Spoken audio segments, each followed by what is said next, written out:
like nobody's going to travel. They're talking about closing restaurants and businesses. They're talking about closing malls. We're hearing that the kids are going to be out of school a week. We just need to kind of keep the kids safe while we assess what's going on. I feel scared, and I feel like, So here we are, season 15, episode 4, and Kody's absolutely losing it as coronavirus hits.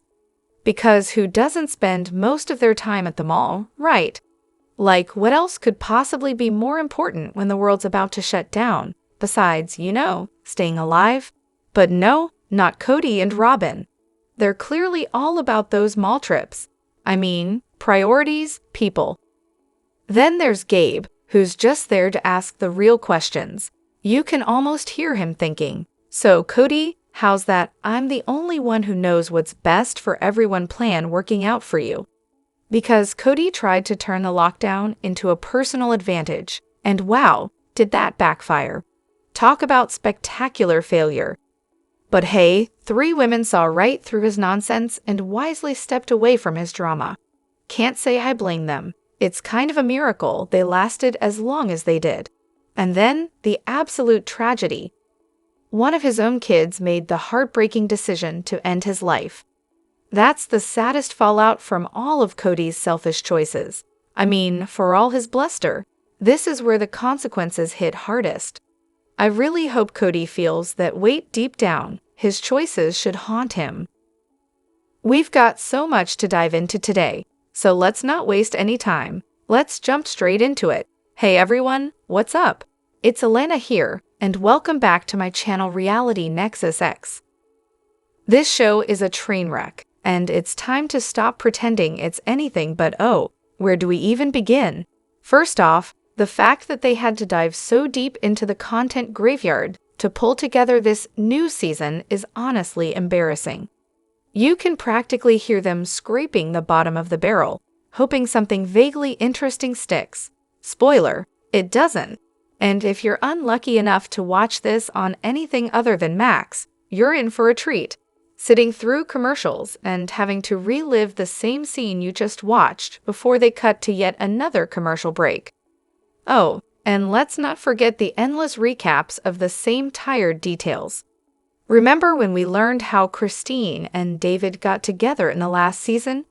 Well, surprise! Here's that same information again, because why not drag out this snooze fest even longer? It's like the worst prequel ever, only no one asked for it. As for the new season, it's safe to say there's zero chance of any actual plotlines developing, especially since the family is basically scattered to the winds at this point. The best we can hope for is some half-hearted spinoff with Christine and David, or maybe one of the kids, but even they seem to be giving this show, and the church, a hard pass. At one point, we'd watch this as the basic reality TV filler. It was just enough drama to kill some time. Now, it's not even worth that. If people are still tuning in, you better believe they'll keep milking this disaster for all it's worth. Quality doesn't matter. As long as it's making money, it's good enough for them. This thing is their highest rated show, so expect them to do whatever it takes to keep it limping along. Who cares if it's cringy and repetitive? It's all about the cash. Honestly though, I think we can all agree, it's time to put this show out of its misery. Kody and Robyn, they need to go. If they really want to salvage this mess, they could try a reboot with just the OG3 and their kids. Or better yet, just cancel the whole thing. The original premise has run its course, and it's time to stop glorifying what's clearly a toxic, abusive dynamic. Meri, was she terrified during that "I didn't know this was a fight" moment? According to Realatia on YouTube, she totally looked like she was trying to shut things down. In fact, she even glanced off camera, possibly at the poor soul holding the camera, as if to silently beg, "Are we done here?" She also dropped the "I'm not here for that" line, which, to be honest, I didn't catch the first time I watched the show. But now that it's pointed out, it's hard to miss.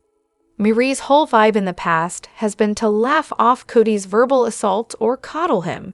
So it's tough to tell whether she's in full-blown denial or genuinely afraid of him. Honestly though, I think it's more like, why am I still talking to this man? I'm so done. I bet production told her that Kody was there for an open conversation, possibly to apologize. So when Kody walked in like a bull in a china shop, ready to blame her for the entire collapse of their marriage, Meri was understandably over it. She was probably pissed that she'd been missiled. She clearly wasn't in the mood for Kody's drama. It's becoming painfully obvious that all the OG wives are fed up with his theatrics and endless half-truths. Meri probably thought Kody was coming to clear the air, maybe even apologize for his mess. But nope. Instead, he waltzed in with his usual "I didn't abandon you, I just offered to fake it" nonsense. And Meri, like the rest of us, had no clue what was happening. Kody insists it's her fault for leaving, as if she didn't want a real marriage. Newsflash. She did, and that's why it's your abandonment, Kody. I have a sneaking suspicion Kody was even more unhinged than what we saw on screen, and I'm dying to see what the UK cut looks like. The version we got was so chopped up and messy, like 1 second, Meri saying she's not coming to Christmas, and the next, the topic has completely shifted. It's like the editors were scrambling to hide how bad it really was. Oh, you want to talk about getting money back for a house someone else is living in? Sure, let's dive into how that actually works. Spoiler alert, they can't. For anyone still clinging to the fantasy that the ladies can just get their money back, listen up, it doesn't work that way. Here's a crash course in how mortgages actually function. When you get a mortgage, they treat you like you're the head of a secret criminal syndicate. Every penny is scrutinized, every transaction. Any chunk of cash that isn't from your regular paycheck? Oh, you'd better explain it. And I'm talking explain down to the last penny. That's because the mortgage company checks your debt-to-income ratio. And if someone gives you money for a down payment, you can't just call it a loan and say, "Oh, don't worry, I'll pay it back." No, it must be a gift with no strings attached. The person giving you the cash has to write a letter specifically saying it's a gift with absolutely no expectation of repayment. Simple, right? And if someone thinks they can just turn around and demand repayment, well, good luck with that. No court in the country would look at a signed letter saying it's a gift and go, "Yeah, sure, you owe them that money back." That's not how it works. Now about that LLC thing. If the home profits were shuffled in and out of the group LLC, and Kody didn't have written permission to take more than his share, whether that's 1/5 or 2/5, well, the ladies might have a case for getting some money back. But unless those large down payment deposits were made before the look-back period, you'd better believe a gift letter would be required, stating, again, that repayment is not expected. Robyn's little family asset claim could hold some weight if there's a verbal contract in play, but honestly, that's still a bit of a stretch.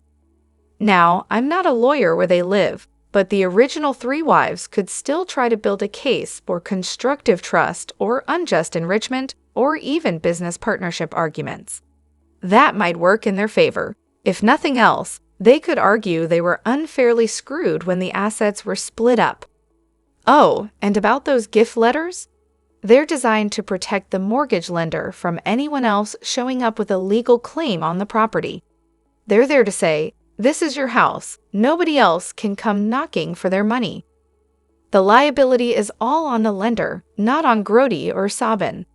But let's be real. The bigger issue here is that courts generally avoid giving equal splits to polygamists because they don't want to set a precedent where people think they can get equal asset division just because they're in illegal marriages.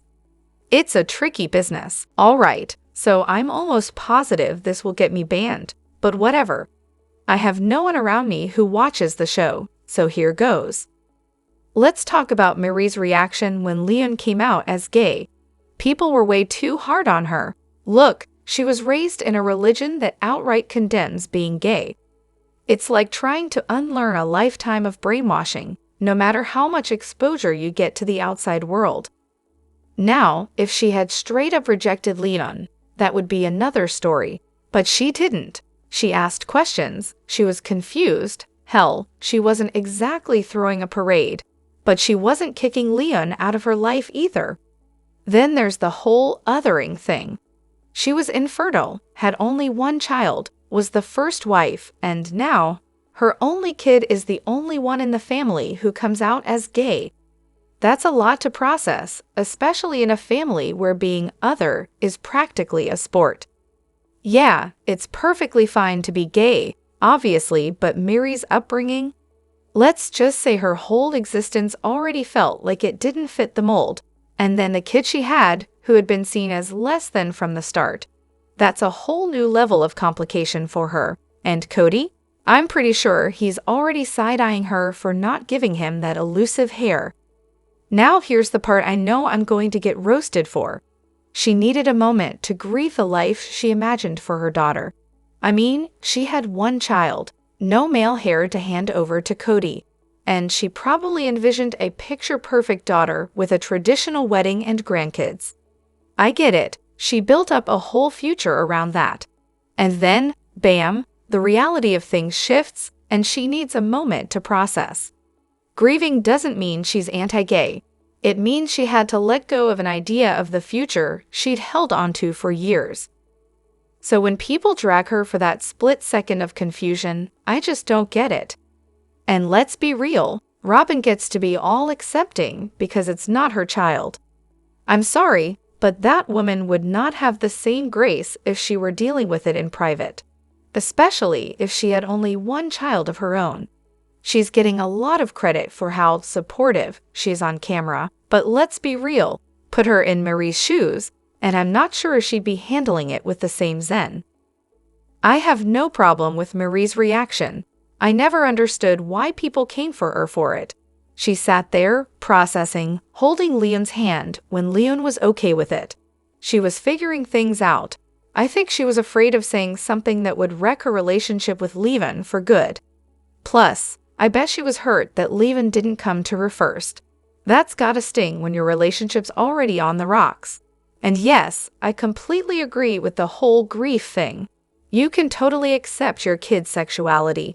But when that kid had always envisioned a completely different life, it's hard to just brush that off. It's not about rejecting them. It's just the reality of letting go of what you imagined for them. Also, can we talk about Kody for a second? Everyone's all, oh, look at Kody, so accepting. But let's really listen to what he says. It's my job to love, God's job to judge. Translation, he's still pretty sure that Leon, and now Gwen, are going to have some problems when Judgment Day comes. But okay, Kody, I've been there too. My own kid went through her own journey with gender and sexuality. When she said she felt like a boy, I was totally supportive. But deep down, I mourned the idea of what I thought was my daughter. Fast forward a few years, and after some therapy and her own exploration, she's comfortable in her female identity and is now pansexual. Honestly, thank God there wasn't a camera crew around, because I'm sure I didn't always handle it perfectly. I grew up in NYC, I'm an atheist, and I'm left-leaning, so yeah, I was probably more prepared to deal with this than Meri, who was raised in a religious cult in Utah. But honestly, Meri has all my grace here. From what we see on social media, she's incredibly accepting and proud of Leon and Audrey. People are way too harsh on her for the way she reacted. At the end of the day, we're all just figuring this thing called life out. Thankfully, most of us aren't doing it with a camera crew following us around. Meri and Janelle? Yeah, they're definitely not seeing a cent. Kody and Robyn managed to scrape together a $1.6 million mortgage for their shiny new house, with a hefty down payment to boot. And let's be real, there's no way they've actually repaid Meri and Janelle for what they put into Robyn's place. Kody and Robyn probably spent every last penny they could get their hands on. No way they could have saved enough to cover that and, actually pay back Meri and Janelle. Unless, of course, they plan on handing over Coyote Pass to them, which, yeah, and that's not happening. Let's just call it like it is. Kody and Robyn are the worst. Truly.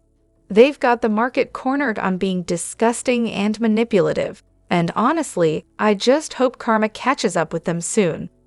Now Janelle, she's doing just fine, thanks.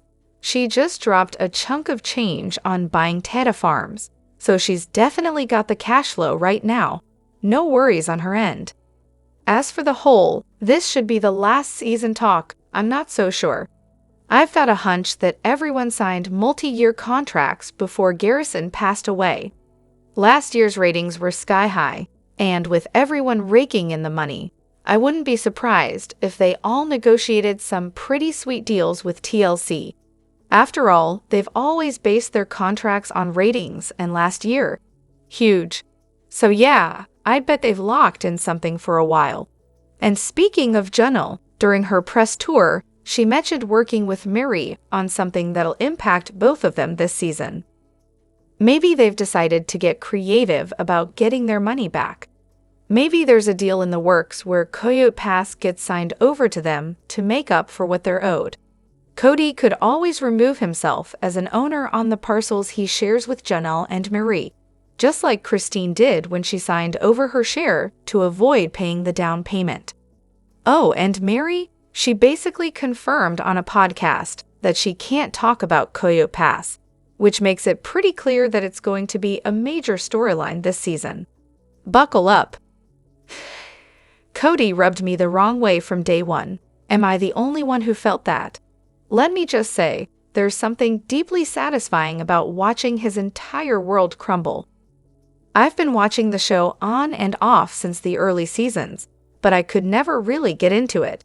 It wasn't even about the multiple wives, which, by the way, is fascinating in a weird way. It was just Kody. He gave off serious bad vibes. Something about him always felt off. But now, I can't get enough of seeing his wholesome image fall apart, while his true narcissistic side shines through in all its glory. Anyone else get those creepy vibes from the start? Honestly, that guy's been an attention-hungry narcissist from the jump. When he talked to the cameras, you could see it in his eyes. But when he did that cringeworthy dance, that's when I knew for sure. If Helen Keller had seen that, she'd be cringing from beyond the grave. Same here. I remember watching him bounce from one wife's space to the next, plastering on that fake smile and giving those forced kisses, all for the cameras. We all know the drill. He'd shower at Meri's, eat breakfast at Christine's, and get gas money from Janelle. And of course, Christine was the one doing all the laundry, ironing his clothes, while he just flitted around like he was some kind of rock star. Even the kids looked uncomfortable by his forced smiles and awkward head pats. Gwen and Garrison, especially, looked like they'd just seen a ghost. But seriously, any guy who thinks he needs 4 wives and 18 kids is straight up creepy. Meri is holding onto some serious secrets, and honestly, we're all dying to know what they are. 2 weeks ago in the episode, Kody himself said, "I was afraid of what she, Meri, would do if I ripped off the Band-Aid." Now, they've never openly said anything about abuse or anything weird in the family, but come on.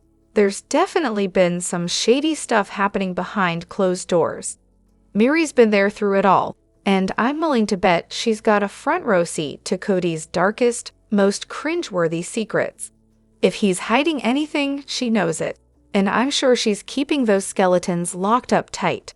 Meri, seriously, drop the book already. We need it. Someone needs to get her a publishing deal yesterday. I'm starting to think this whole mess goes back to Robyn. Like, why exactly did she even come into the picture in the first place? What are the things Kody and Robyn have been hiding from the other wives? And what about the money and investments? Meri might not know everything, but I guarantee that if all the wives teamed up with a lawyer, they'd uncover a whole lot of lies and some seriously shady financial dealings. Can you imagine how glorious it would be if Meri wrote about how Kody and Robyn first met? Spoiler, it wasn't at a random dance like they've claimed on the show. I'm betting Kody was having an affair while traveling for work, and the whole chance meeting story was just a huge manufactured lie for the cameras. Talk about drama. Now, as much as I love a book from the kids, I'm pretty sure that would be an absolute disaster for Kody and Robyn. I mean, have you heard Gabe speak in episode 5? This guy is impressive, mature, sharp, and totally on top of everything. Those kids have been watching all of this unfold, and trust me, they haven't missed a thing. They're way more insightful than Kody could ever hope to be, and their unfiltered story would be the cherry on top of this whole circus. I'd love to hear their side of things. Let me know what you think in the comments. Don't forget to hit that like button and subscribe to my channel. I'll see you in the next video. Take care and much love to you all.